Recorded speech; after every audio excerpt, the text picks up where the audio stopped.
At the end of each festival, I go home and I practice a lot because I have been so inspired. We have to be, as teachers, like a good doctor, because each of these students, they come to us like patients. It's like you're going mountain climbing, yes? And you get to the bottom of the mountain and you say, oh my heavens, where will I find the strength to go up there? And you find the strength to go up there. In the end, it's up to him or to her to make her own decisions. And that must be done by experiencing life, learning more, not just music, but everything to do with life. And the wider the experience of life, the better. One thing that's similar is that they're all very passionate about music and they're students, and they definitely transferred a lot of their passion about music to me. They're trying to open the gate for you to study and learn much more than you can possibly imagine. You have this great privilege in Oxford, in this festival, to benefit from some of the greatest pianists of our times.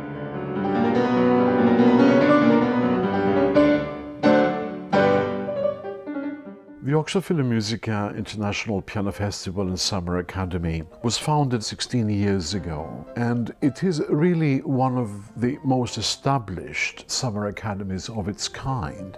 It's centered around Oxford. It's a residential course held at St Hilda's College, and it is really one of the most special courses available to young pianists from all over the world.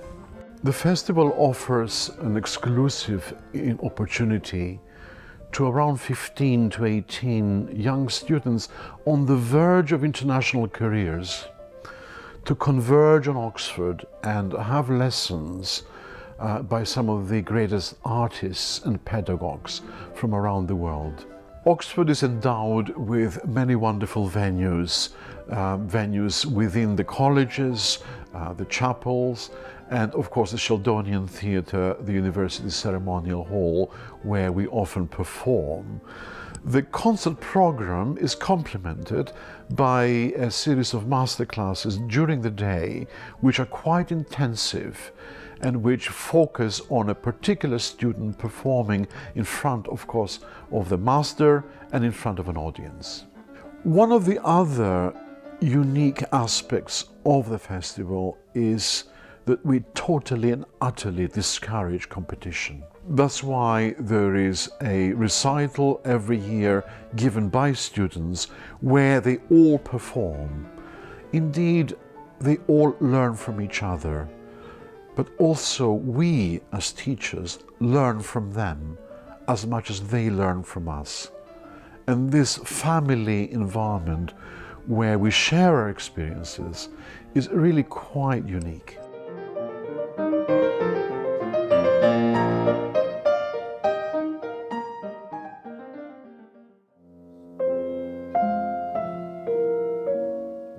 The patron of our festival is none other than the legendary Alfred Brendel, and the president is Sir András Schiff, one of the finest pianists in the world today. And therefore you can see that those associated with the festival sets the bar very high in terms of the quality of the students that come, the quality of the teaching, and of course the artistic integrity of the festival. We're immensely privileged that in 2014 we had some artists who represented a golden age of piano playing, one of whom was Menahem Pressler, the legendary pianist and founder of the Beaux-Arts Trio. Now, what Menahem often tries to do during his lessons is get to the heart of the problem, and very soon the student is transformed into a totally different player, and you can see results almost immediately. Menahem Pressler also represents something which we don't hear too much of these days, and that is individualism. But individualism which is not self-conscious, that it is put across in the most tasteful way, and it makes you sit up and listen. Often these days, music making is very much stereotype. And this is something we try to avoid when we encounter students during this 10-day period. Be an individual, speak your mind. This is what will make me pay attention to you. I enjoyed it immensely for two reasons. Not that they can play well the piano, they can. Not that they play musically nicely without me, by far. Yes, they can. But that they were able to go much deeper into the material which I demand. I mean, they played pieces with which I have spent a lifetime playing, studying, teaching, evaluating, playing, studying, teaching. And so they did get something, I hope, which will influence them.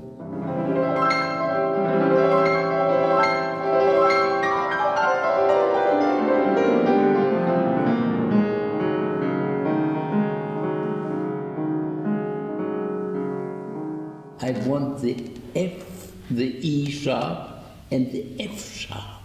That second. Yeah. That's Ravel. You know, from the sonatina, it is that which she has. And that in Ravel is exquisite. It is, I mean, I love it wherever it is, if it is the theme in the toccata, wherever it is the most exquisite kind of feeling.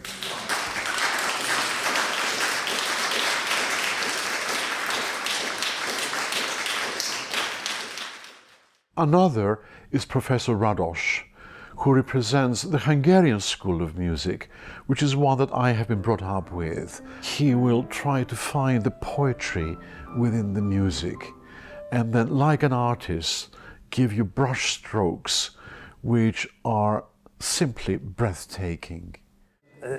What I try to say, among others, is there are no 16ths. The 16ths are the subdivisions of a quarter note or a half note or perhaps an eighth note, because what you play, there are many 16ths, many independent 16ths. So this is a quarter note.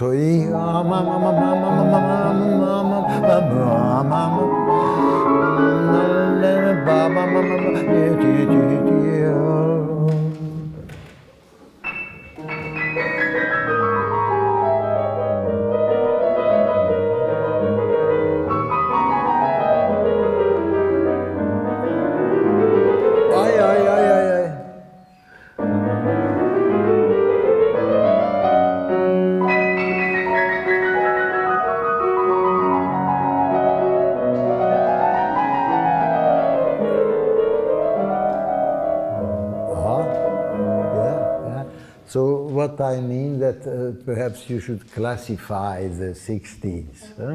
This is one thing. This one is also this is something like an upbeat to the upbeat, and here is the center.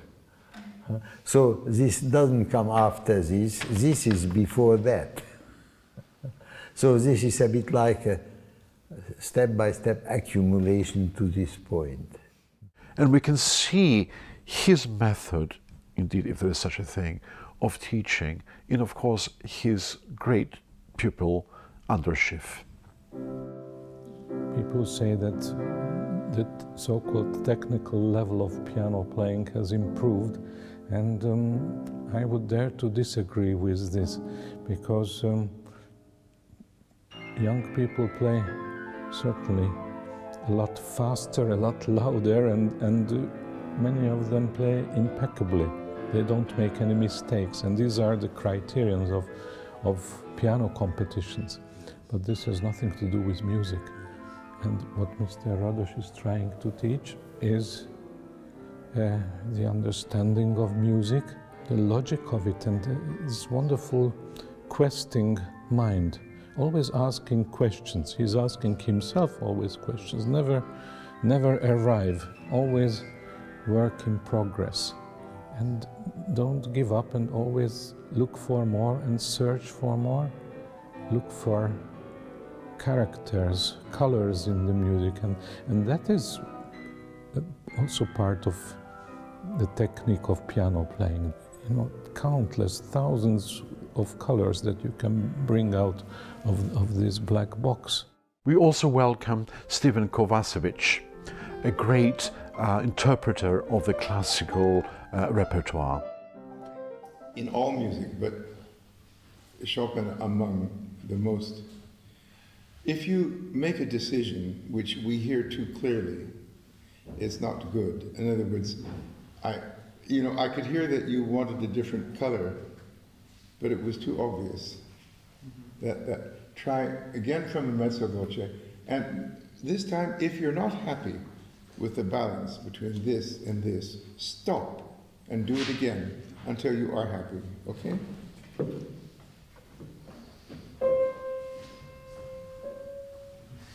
Exactly, it's too little.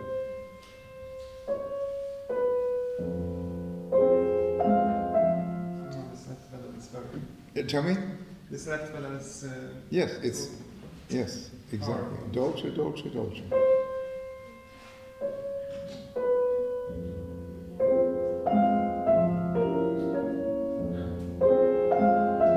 Do you realize that you, on the C, in the right hand, each time you give an accent, I exaggerate, I hear, of course you don't do that, but that's what I'm hearing, because you're starting a new phrase too early. Mm-hmm. It's a long, long phrase. Try it again.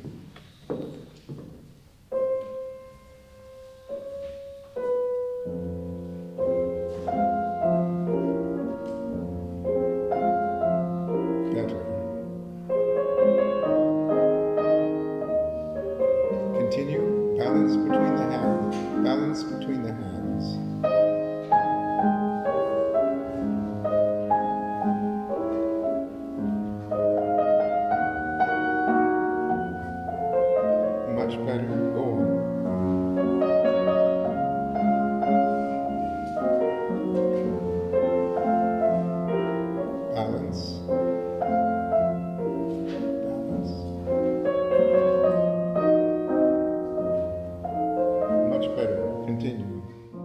Lill, the doyen of British pianists, whose Beethoven interpretations are one of the most profound, in my opinion. I do enjoy giving classes because it's nice to share your experiences, not only with the performers, but with the listening public. And if I do give a lesson, I invariably feel it should be done to people who I like, whose playing I like very much, who are about to give a concert. Because there are many good teachers, but they haven't seen the concert platform. And one of the things I can do is to help them with regard to projection, which, of course, on the platform you have to do, however unconsciously. I play very differently on the stage from my own studio, for example, at home.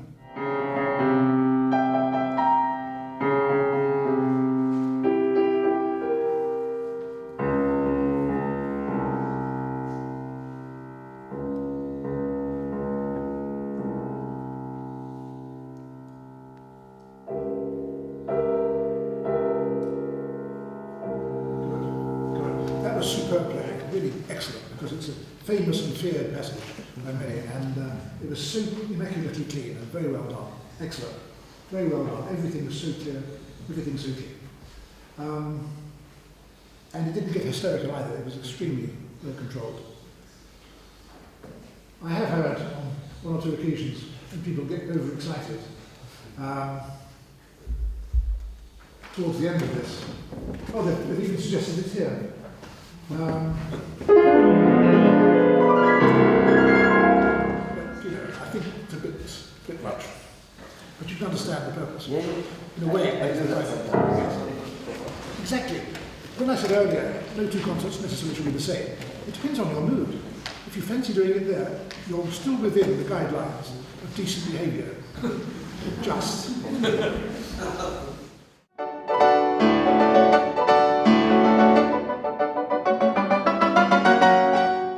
What this festival sets out to do really is represent the various schools of piano playing.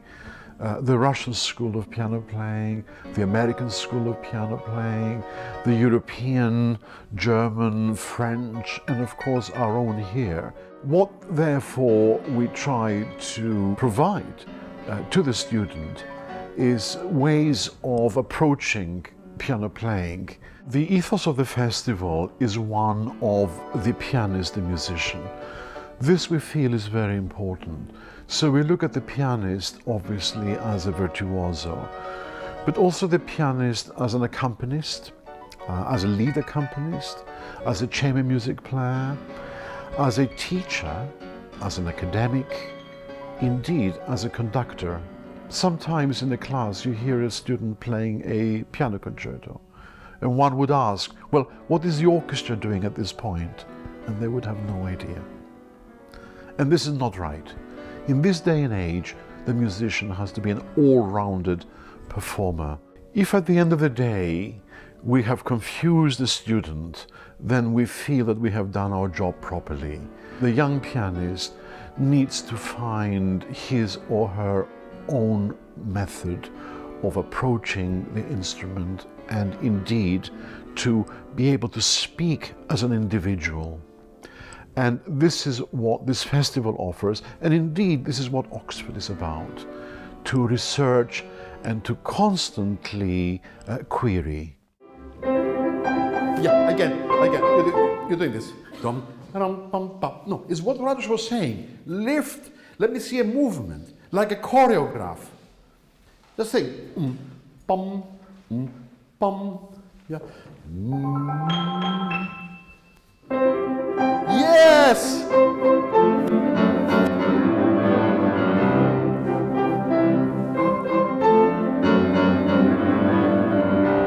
Yeah, that's good. But again, penetrator.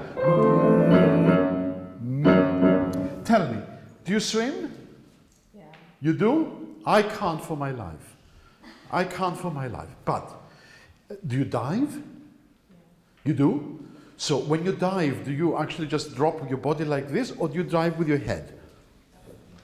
Pardon? Dive with your head. So why are you diving like this here? You do bum, bum, bum. No, dive like this. Go. Yeah. Yeah. Dive with your head.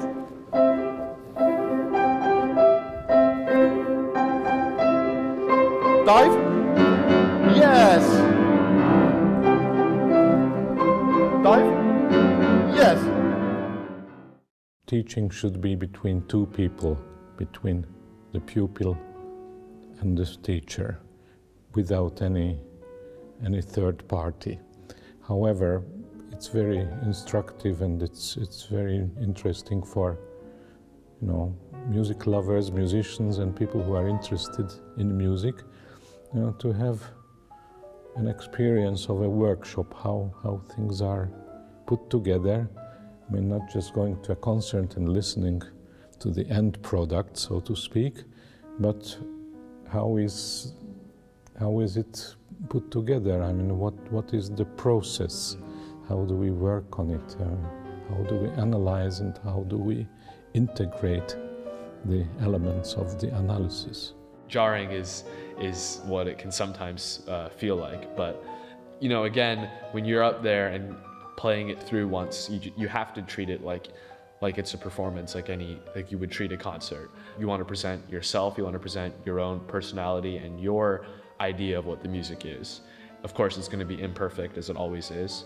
That's why we're here, right? And then the teacher will present his or her idea, and then you will take what you want to take and what should be taken from that, and then that's the experience of masterclass.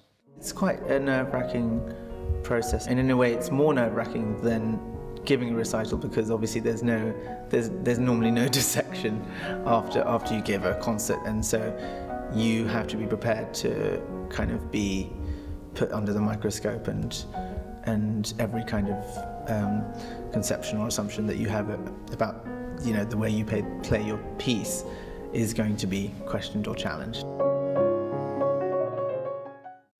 No.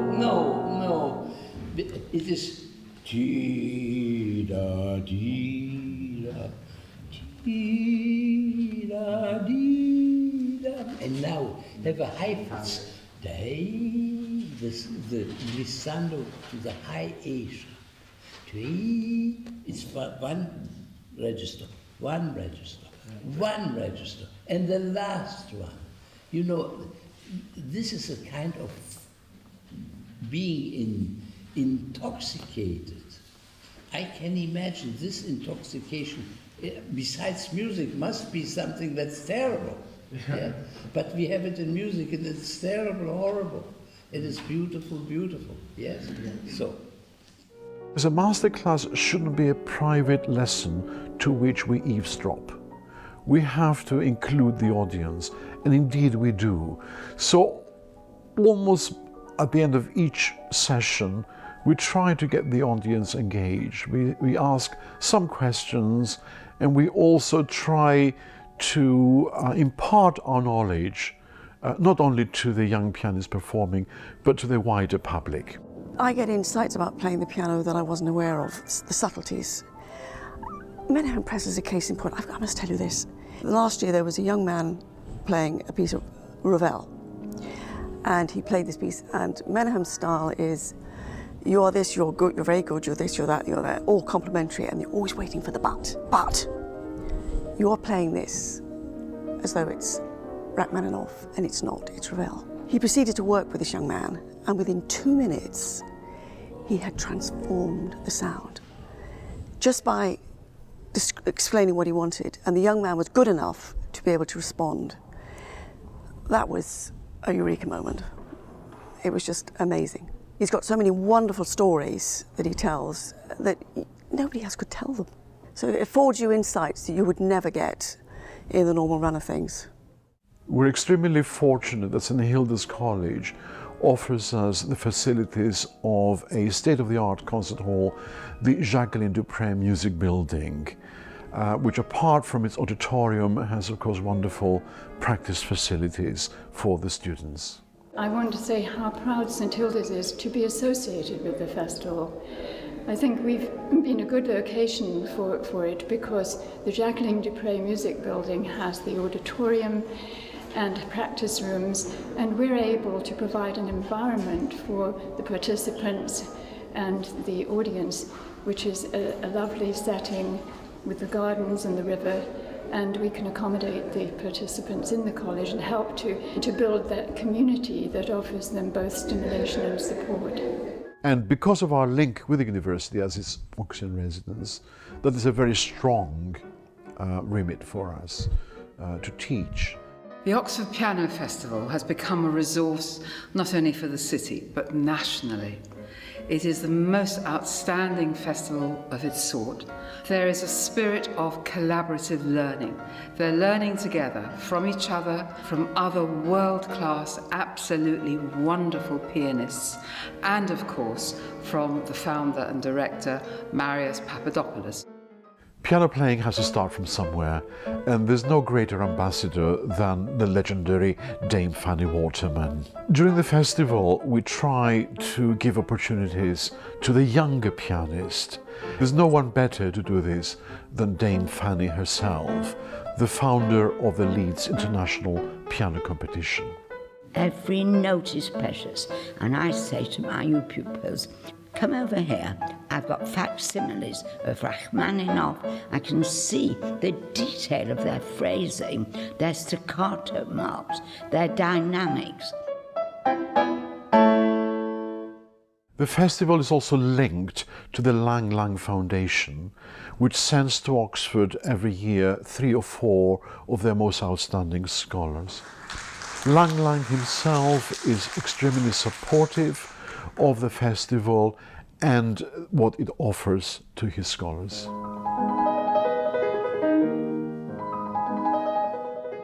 I've been playing the piano for 6.5 years, and it's a great opportunity to learn different things that no other pianist can teach you.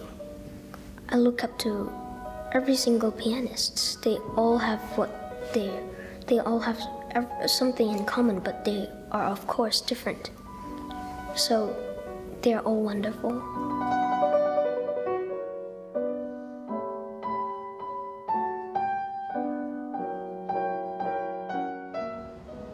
I've learned that music is a lot deeper than you can see. And there's so many different ideas about it that people have. And it really takes your whole life to discover a lot of what the teachers are trying to tell you. So you might be able to imitate it on stage, but you still have to be able to think for yourself. And I think that's what they're trying to teach you, is that music isn't just you copy the teacher and you do it yourself. You really have to learn to be able to think musically and really understand the music. I've been doing it now 12 years. And yeah, I kind of love it now, so yeah, continue doing it. I am getting every year more concerts, and yeah, I hope I reach at some point, hopefully 200 a year maybe. Yeah, that was always my dream. We are always grateful to those who embrace what we're trying to do in Oxford and with the piano students, and provide invaluable help and scholarships to some of the students who would normally not be able to attend. There are students from far afield, as Australia and the Far East. They always need a helping hand. Marius's festival is unique. I've given masterclasses, 100, all over the world. But Marius and his wife not only attain the highest artistic events here, but it's like a big family. And the young pianist can sit with the Menahem Presslers and talk. They also have the benefit of hearing what these great achievers and great artists of the world have to say about the music. It is nothing to do with notes. It's to do with the intentions. It's very Oxford. It's top class. It's global. It's collegiate. And it's learning in practice and learning in theory. And it is the most outstanding asset to the city and indeed to the nation. Throughout the last 16 years, I've of course attended every festival and I've taught at every festival. But I can honestly say that I have become a better pianist because of it. In every musician's life, there are going to be setbacks. And there are going to be bad concerts. But I've learned more from my weaker concerts than from my good ones. The most important that we are all talking about the composition and the composer. And as long as we are all aware of that, this hierarchy of things, what is more important, what is less important, and what is totally unimportant. Totally unimportant should be the ego. It's absolutely wonderful. It's the fraternity, it's the inspiration of the teachers, it's the family atmosphere. There's no feeling of between the people who are playing. They're all good friends. They want each other to play well. So I think it is unique. Yeah, you have to be tough to be a pianist. What does give you the strengths? The want, the desire, the talent, and the love for it. That will give you the strength.